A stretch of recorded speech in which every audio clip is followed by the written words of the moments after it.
अस्सलाम वालेकुम स्टूडेंट्स। इस स्पेसिफिक वीडियो लेसन में मैं आपके साथ जो है वो एक आईजीएससी का क्वेश्चन सॉल्व करूंगा। और इस एक ही क्वेश्चन में बहुत सारे टॉपिक्स जो हैं वो पूछे गए हैं। इम्प्रेसिड कैश सिस्टम क्या होता है, बुक्स ऑफ प्राइम के बारे में चीज़ें पूछी गई हैं, डेप्रिसिएशन के बारे में पूछा गया है, आईएस टू इन्वेंट्रीज भी पूछा गया है और एक्रूवल्स एंड प्रीपेमेंट्स भी पूछा गया है। तो हम इस सवाल को देखते हैं। ये आपके आईजीसीएससी के जून 2024 का पेपर नंबर 22 है। और इसमें सबसे पहला जो पार्ट है वो इम्प्रेसिड कैश सिस्टम के बारे में है।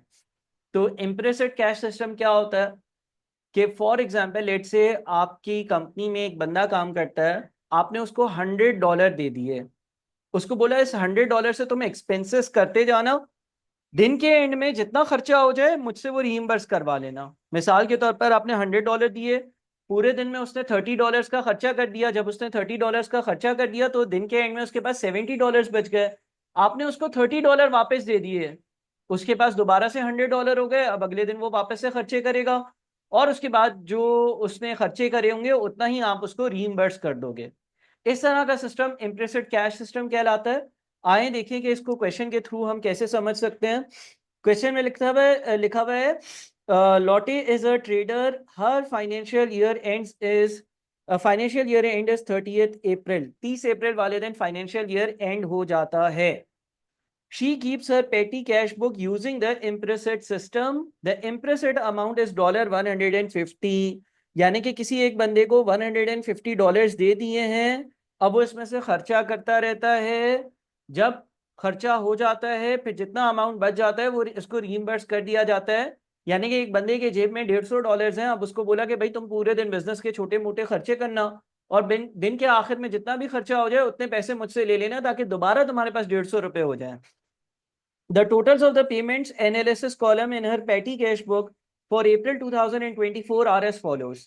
अप्रैल 2024 का जो महीना है उसमें ये वाले खर्चे हुए। टोटल अगर एक्सपेंसेस देखें 21, 47 और 44, 21, 47 और 44 टोटल खर्चा जो हुआ है ना वो $112 का हुआ है। During April 2024 Lotte received a refund for damaged stationery of $15। This amount was received into petty cash। यानी कि इसने $150 में से $112 का खर्चा करा, $150 में से $112 का खर्चा करा और $15 इसको कहीं से रिसीव भी हुए। कोई इन्वेंट्री डैमेज थी, वो जब मैंने वापस करी तो ये पैसे रिसीव हुए। तो अब इसके पास कितने पैसे होने चाहिए? 150 माइनस 112 प्लस 15, यानी कि इसके पास $53 बच जाने चाहिए। ठीक है। लिखा हुआ है calculate the amount required to restore the petty cash imprest on 1 May. देखिए इसको पूरे महीने के $150 दे दिए जाते हैं, फिर इसको बोला जाता है खर्चा करो। इसने पूरे अप्रैल के महीने में ये खर्चा किया और ये पैसे रिसीव हुए, तो इसका मतलब इसके पास ये वाले पैसे 30 अप्रैल 2024 को आखिर में पड़े हुए हैं। अब पहली में यानी कि नया महीना आएगा तो मुझे जो है ना इसको उतने ही पैसे देने हैं जिससे ये अमाउंट वापस से 150 बन जाए। तो मैं इसको कितने पैसे दूंगा? मैं इसको $97 दूंगा। इसको $97 दूंगा तो 1 मई वाले दिन इम्प्रेसिड कैश सिस्टम का जो बैलेंस होगा वो दोबारा से $150 पर आ जाएगा। हमारा जो आंसर है उससे बोला था कि कितना अमाउंट रीस्टोर करेगा, तो हम कहेंगे कि भाई $97 जो है वो रीस्टोर करे जाएंगे। $97 रीस्टोर करे जाएंगे तो उसी पोजीशन पर हम आ जाएंगे जिस पोजीशन पर हर महीने के शुरू में हमें होना चाहिए। ये हो गया हमारा पार्ट ए। फिर बोलते हैं the petty cash book is one of the books of prime entry. State one other books of prime entry. Books of prime entry क्या क्या हो सकती हैं? देखिए कैश बुक हो सकती है, बुक्स ऑफ प्राइम एंट्री या कैश बुक। कैश बुक के अलावा सेल्स डे बुक, जिसको हम सेल्स जर्नल भी कहते हैं, सेल्स डे बुक या सेल्स जर्नल एक ही बात है। इसी तरह से सेल्स रिटर्न डे बुक, जिसको हम सेल्स रिटर्न जर्नल भी कहते हैं। इसी तरह से परचेजेस डे बुक, जिसको हम परचेजेस जर्नल भी कहते हैं। परचेज रिटर्न डे बुक, जिसको हम परचेज रिटर्न जर्नल भी कहते हैं। और कैश बुक, कैश बुक ऊपर मैंने लिख दिया है। अच्छा, और जनरल जर्नल, जनरल जर्नल, ठीक है जी। अगर आपके पास कोई सेल्स क्रेडिट सेल्स की ट्रांजैक्शन होती है सेल्स डे बुक में आती है, क्रेडिट सेल्स से माल वापस आता है सेल्स रिटर्न डे बुक में लिखते हैं। परचेजेस करते हो आप क्रेडिट पर तो परचेजेस डे बुक में लिखते हो, परचेज रिटर्न होती है, कोई आप माल जो है वो वापस करते हो, रिटर्न आउटवर्ड्स करते हो या परचेज रिटर्न करते हो, परचेजेस डे बुक में लिखते हो। अगर कोई भी ट्रांजैक्शन कैश या बैंक की होती है तो कैश बुक में होती है। अगर कोई ऐसी ट्रांजैक्शन होती है तो जो पिछली 5 जगह पर नहीं आ रही है, जिस तरह से डेप्रिसिएशन की डबल एंट्री, तो वो जर्नल में रिकॉर्ड करी जाती है। Two advantages of using books of prime entry. Books of prime entry इस्तेमाल करने के जो दो एडवांटेजेस होते हैं वो क्या होते हैं? नंबर वन, एक जो फायदा होता है ना वो ये होता है कि book keeping can be divided, book keeping can be divided between staff, book keeping can be divided between staff. Staff कौन है? काम करने वाला बंदा। तो जब मैं इस तरह की डे बुक्स जो है वो मेंटेन करूंगा, books of prime entry maintain करूंगा, तो एक बंदे को बोलूंगा तुम सेल्स देख लो, एक को बोलूंगा सेल्स रिटर्न की सारी चीजें देख लो, एक को बोलूंगा तुम परचेजेस की सारी चीजें देख लो, एक को बोलूंगा परचेज रिटर्न की सारी चीजें देख लो। तो मैं काम को आराम से लोगों में बांट सकूंगा, ठीक है, काम को आराम से लोगों में डिस्ट्रीब्यूट कर सकूंगा। अच्छा, उसके बाद फिर जो है ना ये आपको असिस्ट करता है अकाउंटिंग इंफॉर्मेशन समराइज करने के लिए, summarising accounting information, summarising accounting information. कैसे हेल्प करता है अकाउंटिंग इंफॉर्मेशन को समराइज करने में? मुझे पता चल जाता है कि सेल्स से रेलेवेंट अगर कोई भी चीज देखनी है, सेल्स अगर क्रेडिट की और उससे रेलेवेंट कोई चीज देखनी है, मैं बोलता हूँ सेल्स डे बुक दिखा दो। मुझे अगर परचेजेस से रेलेवेंट कोई बात देखनी है, मैं बोलता हूँ परचेजेस डे बुक दिखा दो। मुझे अगर कैश या बैंक की ट्रांजेक्शन देखनी है तो मैं कैश बुक देख लेता हूं। तो इस तरह से मेरे पास हर चीज के लिए इंफॉर्मेशन एक जगह पर आ जाती है। Second part, on 30th April 2024। अच्छा, ये याद रहे कि कंपनी का ईयर एंड जो है ना वो अप्रैल होता है, 30 अप्रैल होता है हमेशा, ठीक है। कहते हैं on 30th April 2024 Lotte sold a machine or Lotte sold a motor vehicle for $6,000 on credit to Y Limited। Lotte ने जो है वो $6,000 की एक व्हीकल वाई लिमिटेड को बेची, क्रेडिट पर बेची, कैश पर नहीं बेची है। एक व्हीकल दे दी और $6,000 आ गए। सर अगर अगर हम कोई मोटर व्हीकल बेचते हैं, मोटर व्हीकल एक नॉन करंट एसेट है, मोटर व्हीकल एक नॉन करंट एसेट है। जब कोई नॉन करंट एसेट बेचते हैं तो डिस्पोजल अकाउंट बनाते हैं। अगर कोई नॉन करंट एसेट बेचते हैं तो डिस्पोजल अकाउंट बनाते हैं। जितने में उसको बेचा होता है, जिस तरह से यहां पर मैंने 6,000 का बेचा, अगर मैंने कैश लिया होता तो डबल एंट्री में पास करता, bank account debit, disposal account credit. अगर मैंने यहां पर पैसे लिए होते तो मैं डबल एंट्री पास करता, bank account debit, disposal account credit. लेकिन यहां पर मैंने वाई लिमिटेड को क्रेडिट पर ये चीजें बेची हैं, यानी कि वाई लिमिटेड मेरा रिसीवेबल हो जाएगा, कुछ अरसे बाद पैसे देगा। तो आज मैं एंट्री पास करूंगा Y limited debit, Y limited debit और डिस्पोजल अकाउंट क्रेडिट, और disposal account credit. Disposal account कैसा बनता है वो आगे अभी देखते हैं। आगे लिखते हैं she had purchase the vehicle on 1 May 2021 for $12,000। 1 मई 2021 वाले दिन ये व्हीकल खरीदी गई थी और उस दिन इस व्हीकल की जो कॉस्ट थी ना वो $12,000 थी। 1 मई 2021 वाले दिन ये व्हीकल खरीदी गई थी और इसकी कॉस्ट $12,000 थी। कंपनी का ईयर एंड होता है 30th अप्रैल वाले दिन, ये याद रखिएगा। Lotte charges depreciation on vehicles at 25% using the reducing balance method. No depreciation is charged in the year of disposal. एक साल की डेप्रिसिएशन 25% होती है, रिड्यूसिंग बैलेंस मेथड इस्तेमाल होता है, लेकिन जिस साल व्हीकल को बेचते हैं उस साल डेप्रिसिएशन चार्ज नहीं करते हैं। Calculate the accumulated depreciation on the vehicle eight 30th April 2024, यानी कि 30 अप्रैल 2024 वाले दिन व्हीकल की एक्यूमुलेटेड या टोटल डेप्रिसिएशन क्या होगी। देखिए पहली बार साल कब खत्म हुआ होगा? अगर 1 मई 2021 को आपने चीज खरीदी है तो पहली बार आपका ईयर एंड यानी कि 30 अप्रैल कब आया होगा? आया होगा 30 अप्रैल 2022 वाले दिन। इस दिन आपने डेप्रिसिएशन लगाई होगी। डेप्रिसिएशन की वैल्यू होगी 12,000 का, 12,000 का 25%, 12,000 का 25% बन जाता है 3,000। 3,000 रुपए की डेप्रिसिएशन लगी होगी।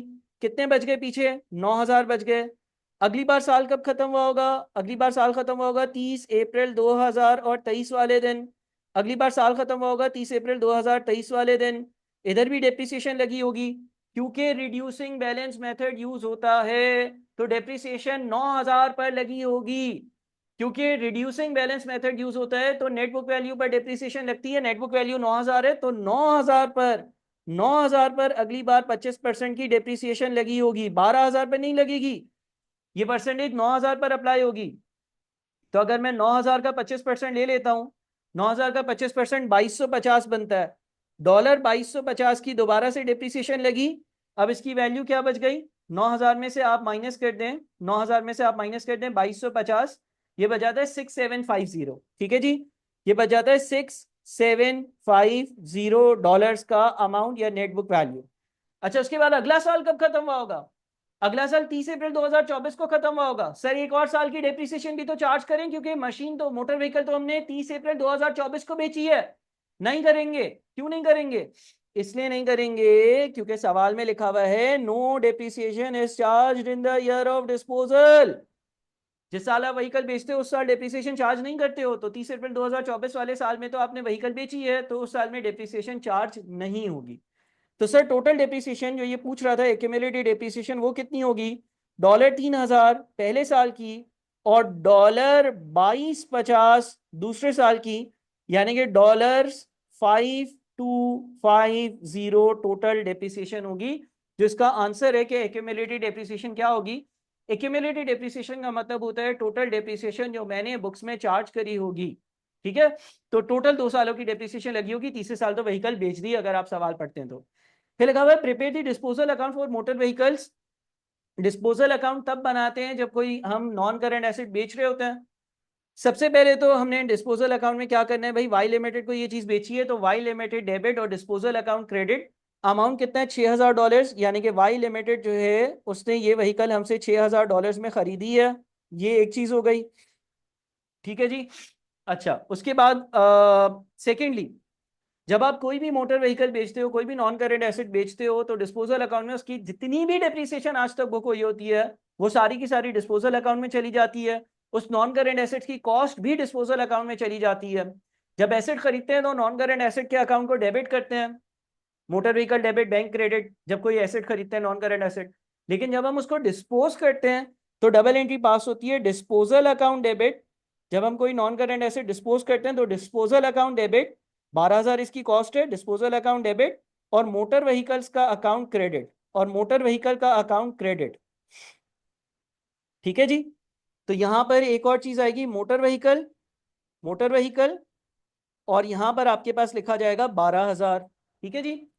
अच्छा, डेट्स जो है वो क्या होंगी? सारी ट्रांजैक्शन जो है वो 30 अप्रैल 2024 वाले दिन हो रही हैं, तो यहां पर भी 30 अप्रैल आ जाएगा, यहां पर भी 30 अप्रैल आ जाएगा। जिस दिन हम कोई मोटर व्हीकल बेचते हैं उसकी सारी एक्यूमुलेटेड डेप्रिसिएशन उसके एक्यूमुलेटेड डेप्रिसिएशन के अकाउंट को डेबिट कर डिस्पोजल अकाउंट क्रेडिट कर डिस्पोजल अकाउंट में ट्रांसफर करते हैं। तो एक्यूमुलेटेड डेप्रिसिएशन का जो अकाउंट है, एक्यूमुलेटेड डेप्रिसिएशन का जो अकाउंट है उसको हमने किया होगा 5250 से डेबिट, और डिस्पोजल अकाउंट जो है इसको हमने 5250 से किया होगा क्रेडिट। तो यहां पर आपके पास एक्यूमुलेटेड डेप्रिसिएशन भी आ जाएगी और उसकी वैल्यू है 5250। अच्छा, अब गेन या लॉस ऑन डिस्पोजल में से एक चीज आएगी। अगर हम खुद से इसके गेन या लॉस को कैलकुलेट कर लें तो ऐसे कैलकुलेट करेंगे कि 12000 की ये व्हीकल थी, इसकी आज तक की डेप्रिसिएशन 5250 है, यानी कि इसको इस्तेमाल कर कर इसकी एक्यूमुलेटेड डेप्रिसिएशन इतनी चार्ज हो गई है। 12000 में से मैंने 5250 माइनस किया, अमाउंट बच जाता है 6750। 6750 वाली चीज, 6750 वाली चीज मैं 6000 में बेच रहा हूं। 6750 वाली चीज अगर मैं 6000 में बेच रहा हूं तो 750 का मुझे लॉस ऑन डिस्पोजल है। 750 का मुझे लॉस ऑन डिस्पोजल है। 750 का मुझे लॉस ऑन डिस्पोजल हो रहा है। अगर लॉस ऑन डिस्पोजल हो रहा होता है तो प्रॉफिट एंड लॉस अकाउंट या इनकम स्टेटमेंट डेबिट 750, और डिस्पोजल अकाउंट जो है वो क्रेडिट होगा। अच्छा, अगर गेन आ रहा होता ना, अगर गेन आ रहा होता तो डिस्पोजल अकाउंट डेबिट होता और profit and loss account credit होता। बहरहाल यहां पर डिस्पोजल अकाउंट को हमें क्रेडिट करना है 750 से। अब आप देखेंगे तो दोनों अकाउंट्स, दोनों साइड्स जो इसकी होंगी ना वो बैलेंस हो जाएंगी।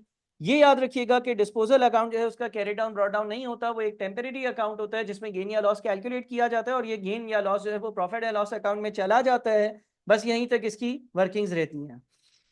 अच्छा जी, अगला है Lotte sells 3 different types of goods. Her inventory at 30th April 2024 is as follows. Type A, Type B, Type C. Calculate the value of Lotte's inventory at 30th April 2024. अब ये आपके पास इन्वेंट्री से relevant एक सवाल आ गया है, ठीक है जी। आपको इस सवाल को IAS 2 के प्रिंसिपल्स के हिसाब से सॉल्व करना है। IAS 2 international accounting standard number 2 होता है, और वो ये कहता है कि इन्वेंट्री को आप वैल्यू करोगे लोअर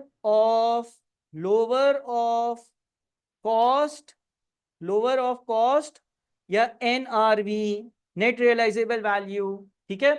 अच्छा सर, कॉस्ट में क्या होता है? कॉस्ट में आपके पास परचेज प्राइस भी आ जाती है, यानी कि कितने की आपने इन्वेंट्री खरीदी है, परचेज प्राइस। कॉस्ट में अगर कोई कैरेज इन्वेंट्स के चार्जेस हैं, यानी कि आप इन्वेंट्री लेकर आए हो अपने प्रेमिसेस तक, वो भी चार्जेस इसमें ऐड हो जाते हैं। कॉस्ट में हर वो खर्चा ऐड हो जाता है जो कि मेरी इन्वेंट्री को अपने प्रेमिसेस पे लेकर आने के लिए कैरेज इन्वर्ट या ट्रांसपोर्टेशन का खर्चा मैंने किया है, या कोई टैक्स है ऐसा जो नॉन रिफंडेबल है, या फिर उसकी जो परचेज प्राइस है जितने की इन्वेंट्री खरीदी है। एनआरवी कैलकुलेट करने का क्या तरीका होता है? Estimated selling price minus estimated cost to sell. इसको मैंने सेपरेट लेक्चर्स में डिस्कस किया हुआ है, यहां पर इतनी ज्यादा कॉम्प्लेक्स चीजों की जरूरत नहीं है। अब यहां पर आपको वो बोलता है कि टाइप ए इन्वेंट्री है, बी है, सी है, बोलता है वैल्यू बताओ इन्वेंट्री की। अच्छा, टाइप ए की सबसे पहले बात करते हैं। टाइप ए के नंबर ऑफ यूनिट 60 है, 60 यूनिट्स है। परचेज प्राइस 14 है।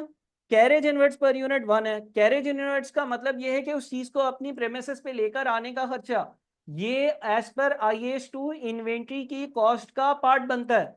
तो इसका मतलब ये हो गया कि इन्वेंट्री की जो कॉस्ट है ना, यहां पर अगर कॉस्ट लिख दूं मैं, तो इन्वेंट्री ए जो है उसकी कॉस्ट है 15।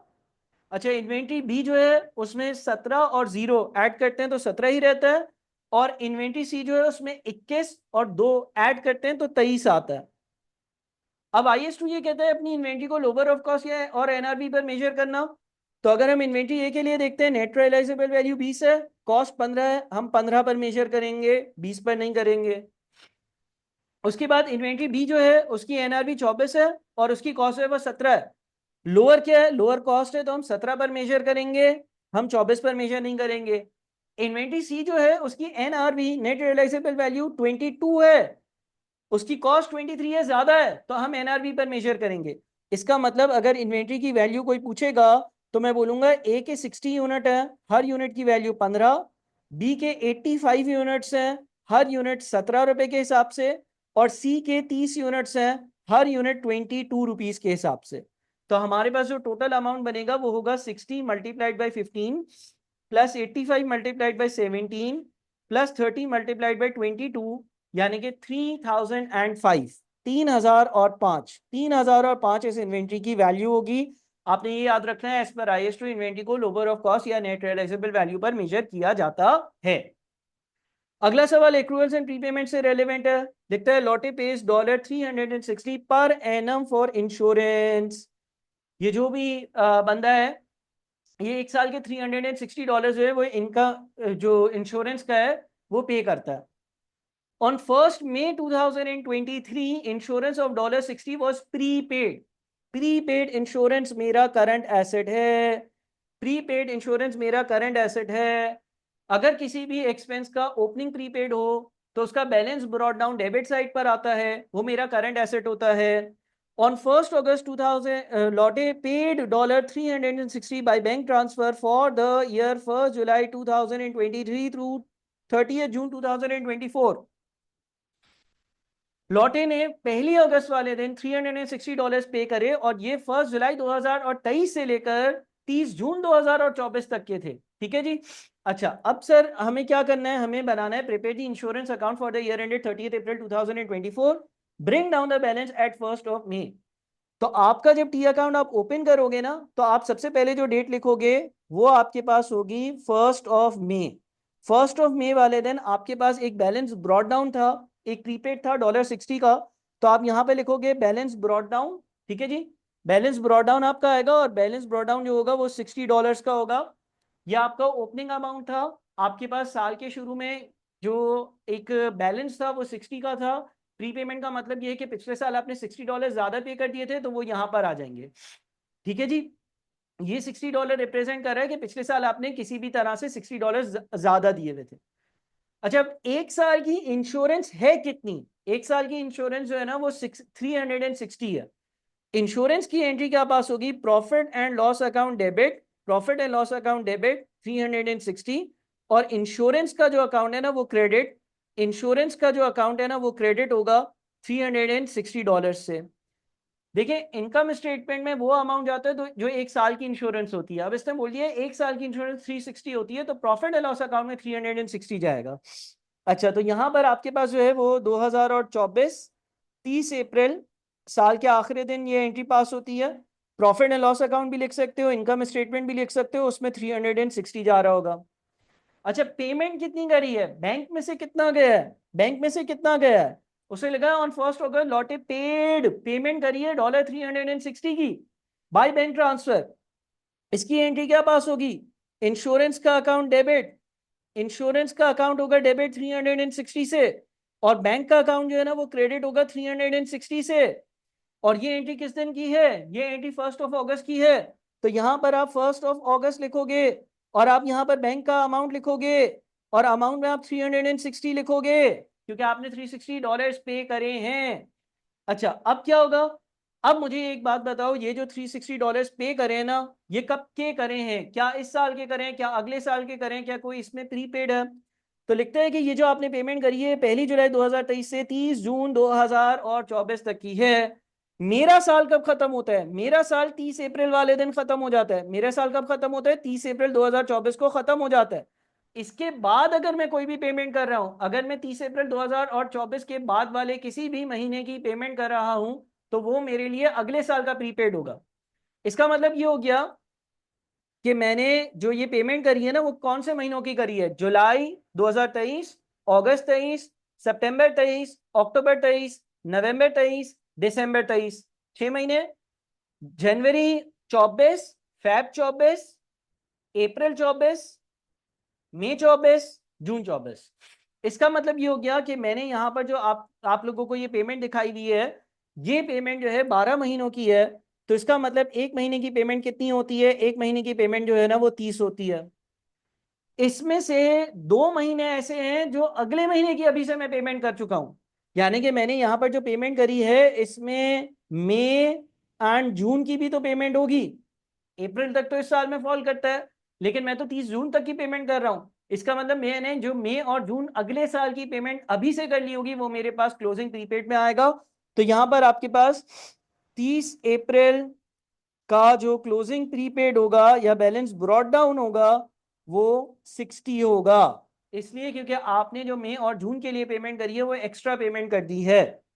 और अब अगर इस टी अकाउंट को मैं क्लोज करता हूं तो यहां पर भी ये 420 बनता है, यहां पर भी ये 420 बनता है, और सॉरी ये कैरी डाउन कहलाता है, और यहां पर ये बैलेंस कैरी डाउन है, और यहां पर इसका बैलेंस ब्रॉट डाउन आएगा, और बैलेंस ब्रॉट डाउन जो है वो भी 60 होगा।